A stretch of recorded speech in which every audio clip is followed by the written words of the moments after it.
There was an old man who dwelt in Skeetes, who was very strict in asceticism of the body, but was not very clear in his thoughts.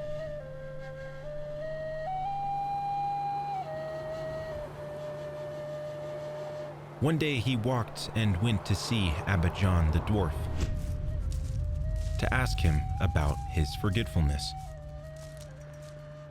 After receiving a word from the father, he returned to his cell. But he forgot what Abba John had told him. So he went back to the same father and heard the same word, and returned again to his cell. But on the walk, again he forgot what Abba John had told him. This he did several more times. On another day, after seeing Abba John, he told him, "Did you know, Abba, that I have forgotten what you said to me? But I did not come back again because I did not want to overburden you." Go, light a lamp. And so the old man did this. Now, bring some more lamps, and light them from the first. And so the old man also did this. Tell me then, has that lamp suffered any loss from the fact that other lamps have been lit from it? No, it hasn't. So it is with John. Even if the whole of Skeetes came to see me, they would not separate me from the love of Christ. So, whenever you want to, come to me without hesitation. So, thanks to the endurance and faithfulness of these two men, God took forgetfulness away from the old man.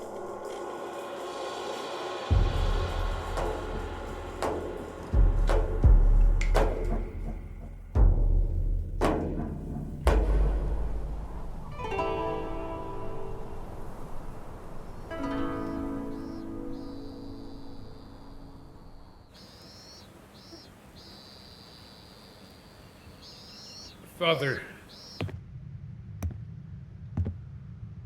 I have committed a great sin, and I want to do penance for 3 years. That is a lot. For 1 year.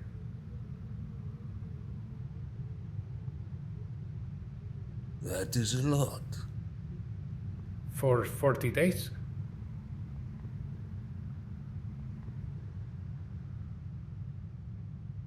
That is a lot. I myself say that if a man repents with his whole heart and does not intend to commit the sin anymore, God will accept him after only 3 days.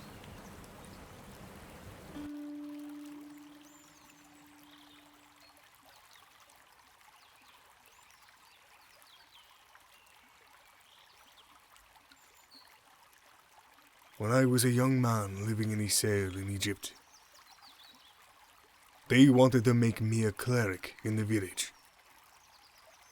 But before they could, I fled to another place, for I did not wish to receive this dignity.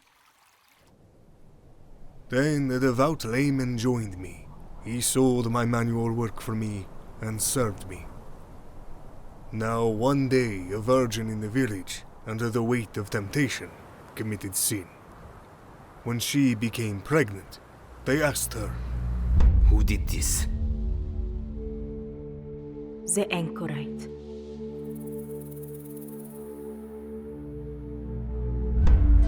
Thus the villagers came to seize me and lead me to the village, tying pots black with soot and other things around my neck. They led me to the village and beat me and said, "This monk has defiled our virgin! Catch him! Catch him!" Thus they continued beating me, almost to death. Then one of the old men came out. "Why are you doing this? How long will you go on beating this strange monk? Thus, the devout laymen who served me before also walked behind me in much shame, while they slandered him too with insults. Look at this anchorite in whom you helped. Look what he has done.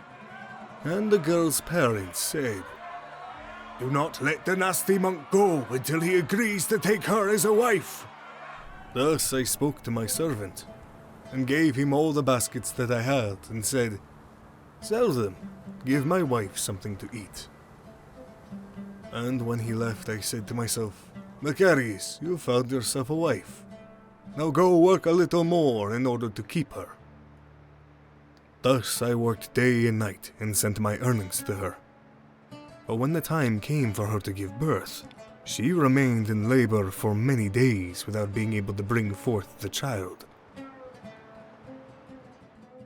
I know what it is. It is because I slandered the anchorite and accused them unjustly. For he is not the man for whom is to blame, but such and such young man. Then the man who served me came saying, "The virgin could not give birth until she said, 'The anchorite has nothing to do with it, but I have lied about him. Therefore the whole village wants to come here solemnly and do penance before you.'" But when I heard this, for fear people would disturb me, I got up and fled straight away. That is why I am here.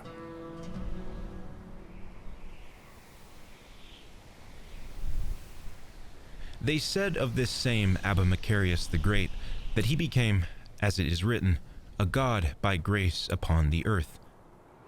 Because just as God protects the world, so too Abba Macarius, when he saw another brother sinning, would cover the sins that he saw as if he did not see them. And those sins which he heard, he acted as if he did not hear them.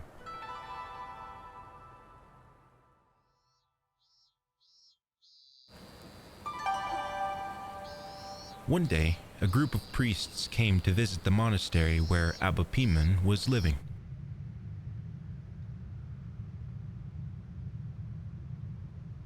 Abba Anub came and said to him, "Let us invite the priests in today." but Abba Poeman stood for a long time without saying a word. And thus, quite offended, Abba Anub went away.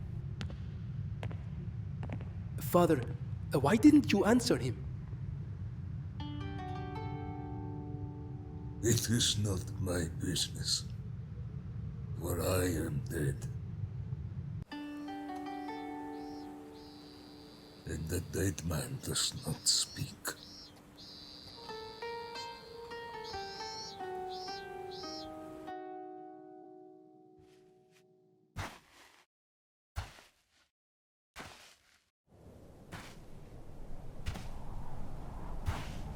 Abba Pior used to walk 100 paces while he was eating. Father, why do you eat in this manner? Because I do not want to make eating an occupation, but something accessory. When a brother asked the same question, he replied, It is so that my soul should not feel any bodily pleasure in eating.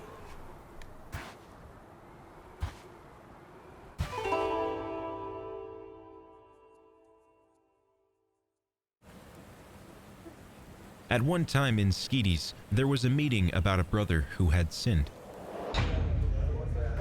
All the fathers thus spoke.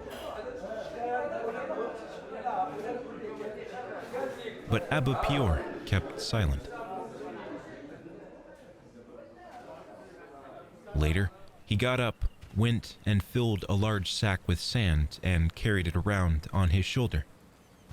He also got a small sack and carried it in front of him. Father, please tell us, what are you doing? In this sack contains much sand. I have put my sins, which are many. I carry them behind me, so as not to be troubled by them, and so as not to weep. But in this small bag, I have placed the little sins of my brother, which I keep in front of me, so that I can spend my time judging them. This is not right. I should rather carry my sins in front of me and concern myself with them, begging God to forgive me for them.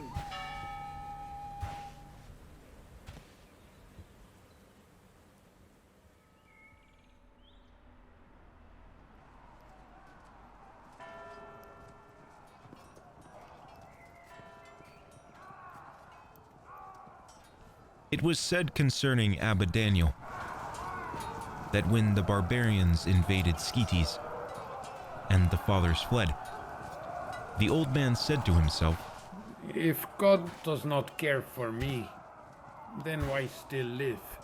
and so he remained and walked past the barbarians without being seen. He then said to himself, See how God has cared for me, since I am not dead. Now I will do that which is human, and flee with the fathers. and thus he ran.